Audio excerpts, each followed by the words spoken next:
time to finish her up. The Dragons of Blueland. They had a plan, remember? Do you remember what they put around all of the dragons' necks? And then what was at the entrance to the cave that the men had set up? And somehow those things are going to fall into place with each other. Baby dragons outside. Elmer went inside to meet all of Boris's family. And do you remember all of Boris's family, how colorful and wonderful they are?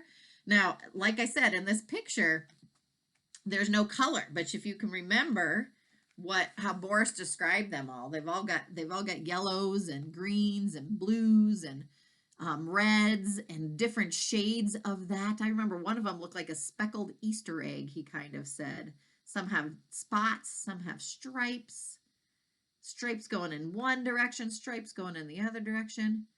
Very amazing. What a spectacular thing that would be to see. Are they going to get saved? Let's find out. Chapter 10. Oh, guess what? It's called Escape. Boris, Boris, whispered Elmer from under the snapdragon bush. Are they all right? What's happened? Nothing's happened. Everyone's all right, and we're ready to go. I couldn't see the net, but we'll hope for the best. Did you say one of the men is called Frank? Yeah, I heard them mention a Frank and an Albert. Good. I'll meet you here afterwards. I told your family you'd have to take me back and that you'll find them near here someplace. Fine, said the dragon. I can't wait. All right, now, I'm going back. Remember, as soon as you hear my cap pistol the third time, you're to make as much noise with the horn and whistle as you possibly can. Elmer turned back down into the tunnel and hurried to the big cave. Everyone was ready. Boris will be your signal, he explained. As soon as you hear him blowing his horn and whistle, you're all to blow as hard as you can in every direction. I'll yell Boris when it's time to charge, but look carefully at the net before you try to pass by. I don't know where the opening will be. Is everybody ready? Whispered Elmer, his heart pounding so hard he was sure his heart was probably echoing through the cave. Ready, whispered the 15 waiting dragons. Elmer crept up close to the net. The men were unrolling their blankets and getting ready for the nighttime. There was no moon. Perfect, thought Elmer. He took out his cap pistol and fired it once. Then, help, help, he cried in a gruff voice. Get me out of here, I'm trapped. The men jumped up, tripping all over their blankets and bumping into one another. What was that? Somebody's in the cave. Frank, Albert, help, help. Frank, Albert, help, help, yelled Elmer again. Come on, let's hurry, said the men, and they began moving great boulders off the edge of the net. So that's how they fastened the bottom down, thought Elmer. That should make it easy. Then he shot off his pistol again, and he cried, Oh, they got me! The men frantically rolled away the boulders. Just as they began pulling aside the heavy net, Elmer shot off the pistol for the third time and ran back into the cave. Boris heard the third shot and began blowing his whistle and horn and running up and down all over the meadow. As the noise echoed over the lake, the 15 trapped dragons started in with their whistles and horns. Noise roared wildly through the cave, back and forth across the lake, and echoed madly around the circle of the mountains. Some of the men had started off when they heard Boris. The others who had been about to rescue Elmer ran out of the cave in terror.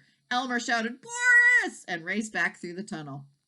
The 15 dragons surged toward the entrance, found where the men had pulled aside the net and poured through that opening, trampling out the campfire as they went. Into the sky they zoomed, still blowing their whistles and horns. Then they disappeared.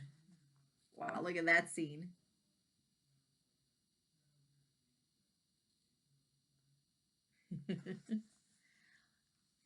So tricky. Into the darkness they flew, leaving 13 men scattered over the meadows where they had fled, and 3 men sitting in the lake where they had jumped. What happened? Frank said to Albert.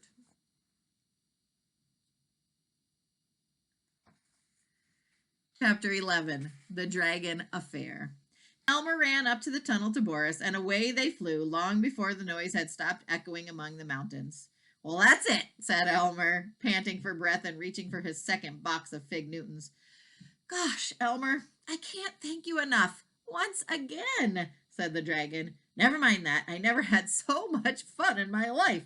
But you'll have to hurry me back to Seaweed City. I've got to take the train home as fast as possible. Over the desert they flew, and the wind grew strong and stung Elmer's face. I think a storm's coming, said the dragon. I can smell the sand in the air. Oh, that's wonderful, cried Elmer. The men will have to leave Blueland, and maybe you'll never be bothered again. Over Spiky Mountain Range they sped, reaching the outskirts of Seaweed City at midnight. How about leaving you on top of the mountain, suggested the dragon. They won't have to land on the ground. Then I won't have to land on the ground. Okay, that's fine, said Elmer, and the dragon glided down to the top of Seaweed City Monument. Oh, I said mountain before, didn't I? Monument is what they're going to. The monument was looking over the city. Goodbye for the last time, said Elmer. I'm sorry that I never really got to see your family. They must be magnificent. But tell them from me that nobody will ever know any more about them than they do right now, except for our old friend the alley cat, and I'll tell her all about it. Goodbye, I better hurry on, sobbed the happy baby dragon. He clumsily hugged Elmer, and off he flew. Elmer finished up the Fig Newtons, saving one box for the train, and climbed down the monument. Quickly, he walked to the railroad station and asked for a ticket to Nevergreen City. Isn't it rather late for a boy of your size to be taking the train home? Asked the ticket agent. I suppose so, answered Elmer, giving the man $7.27. Do you remember he had that money left over from before? The man shrugged his shoulders and handed Elmer a ticket. I can't get used to boys these days, he muttered. By the way, there's a train in 20 minutes. Get you down in Nevergreen by noon tomorrow. Thanks, said Elmer, jiggling that 9 extra cents he had left in his pocket as if he were used to taking trains in the middle of the night. When the train thundered into the station, Elmer climbed aboard. What are you doing, running away from home? Asked the conductor suspiciously. Oh, no, sir. On the contrary, I'm going back home now, said Elmer, looking the conductor straight in the eye. Have it your own way, said the conductor, punching the ticket. Elmer slept right through to Nevergreen City. He walked up the front steps of his home as his mother was making himself some lunch.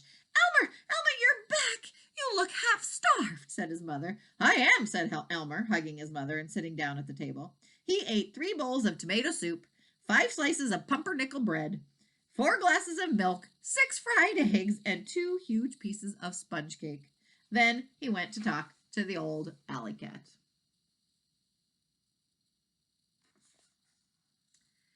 It wasn't until the next morning that the dragon affair came out in Nevergreen City News. Listen to this, yelled Mr. Elevator, reading aloud at breakfast. A fantastic and unexplainable escape took place in the great high mountains of Blueland late Sunday night. 15 dragons, a wonder in themselves if they have long been believed extinct. And the newspaper story went on to tell about the brave men who had fought their way back through treacherous sandstorms to tell the most momentous story of all time. Unbelievers who doubt this story, continued Mr. Elevator, reading aloud from the paper, will find it difficult to dismiss the following supporting evidence of the presence of dragons in this region. Then he proceeded to read about a ship stationed off the coast of Popsicornia, which twice had sighted a strange flying beast, once with a boy on top of it, and about a certain Mr. Wagon Wheel, who claimed also to have seen it twice, once on the ground near his farm, and once in the air with a boy aboard over Seaweed City. And about Chester DeWitt, a small boy who also claimed he'd seen the dragon over the city the preceding Thursday evening. Lastly, there was a short bit about the conductor and the ticket agent, who wondered if the boy they had seen late Sunday night could have had anything to do with this case, and so on. Mr. Elevator dropped the paper and stared right at Elmer.